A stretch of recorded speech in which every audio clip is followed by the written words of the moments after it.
सात सूत्री मांगों को लेकर विस्थापित नौजवान संघर्ष मोर्चा ने DPLR कार्यालय के समक्ष श्राद्ध कर्म के साथ भोजन का आयोजन किया, जहां भूमि एवं पुनर्वास परियोजना के निदेशक मेनका कुमारी तथा विशेष भू अर्जन द्वारिका के चित्र पर श्रद्धांजलि दी। विस्थापित नेता ने कहा कि पुनर्वास योजना के तहत मिलने वाले सुविधा से विस्थापित वंचित है।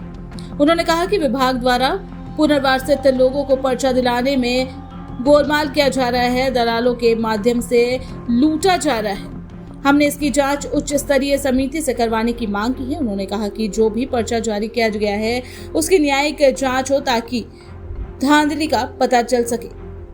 आगे उन्होंने कहा कि यदि हमारी मांगों पर कार्रवाई नहीं होती है तो हम आंदोलन को तेज करेंगे एवं उच्च न्यायालय में इसके खिलाफ जनहित याचिका दायर करेंगे। हम जब मांग करते हैं तो हमको सरकार का हवाला देकर डरवाया जाता है। उन्होंने सवालिया लिहाजे में कहा कि क्या सरकार लूट के लिए छूट दे रखी है।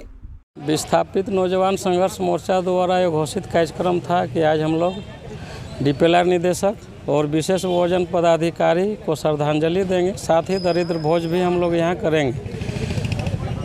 कहीं ना कहीं DPLR निदेशक और विशेष भोजन पदाधिकारी भ्रष्टाचार में इतना लिप्त हो गए हैं कि इन लोग आनन फानन में सभी भूमाफिया और दलालों को मेरे खिलाफ धरना देने के लिए भी इन लोगों ने आगे करके मुझे बदनाम करने का प्रयास किया जा रहा है। साथ ही आज हम लोग का जो 7 सूत्री मांग है उसमें हम लोग सभी स्तर का जांच करने के लिए कहा है कि जो भी पर्चा जेना पुनर्वास क्षेत्र और अन्य क्षेत्रों में पर्चा निर्गत किया गया है उसका आप निष्पक्ष रूप से जांच करें, जो भी सत्यापन हुआ उसको जांच करें और दोषियों पर कार्रवाई करें।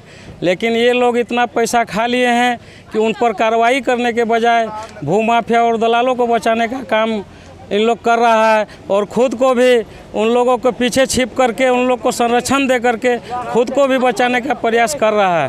और यह हमारा लड़ाई अंतिम लड़ाई के पायदान पर पहुंच रहा है। और इसके बाद भी अगर कोई सक्षम अधिकारी अगर इन पर संज्ञान नहीं लेता है, निष्पक्ष भाव से अगर कार्रवाई नहीं होती है, जाँच नहीं होती है, तो हम लोग अगला कदम हम लोग हाईकोर्ट जाएंगे और जनहित याचिका दायर करेंगे और इन लोगों को छोड़ेंगे नहीं, इन लोग को जेल भेजेंगे। और नहीं तो मैं DC महोदय से आग्रह करता हूं और राज्य सरकार के हमारे माननीय मुख्यमंत्री से भी मांग करता हूं कि इस पर संज्ञान ले। कहीं ना कहीं इस कार्यालय द्वारा मुख्यमंत्री को भी बदनाम किया जा रहा है और कहीं ना कहीं हमारे बोकारो जिला के उपायुक्त महोदया को भी बदनाम किया जा रहा है। जब भी हम लोग बात करने आते हैं तो उपायुक्त महोदय का नाम लेते हैं और मुख्यमंत्री का नाम लेकर के हम लोग को डराया धमकाया जाता है कि आप एक बाल भी बाका नहीं कर सकते जब तक राज्य सरकार हमारे साथ में है। तो मैं इनसे पूछना चाहता हूँ, क्या राज्य सरकार इनको लूटने का पूरा छूट दे दिया गया है, आज़ादी दे दिया गया है कि जितना भी पुनर्वासित भूमि है भूमाफिया और दलालों के माध्यम से बेच करके जो भी संपत्ति अर्जित होगा आप राज्य सरकार को दें और उपायुक्त को मने पहुंचाने का काम करें? क्या ऐसा है क्या?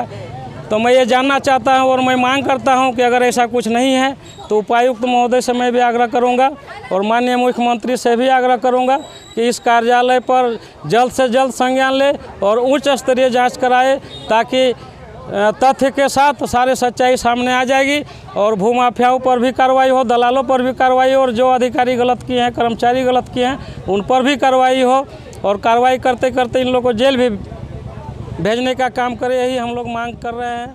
धन्यवाद।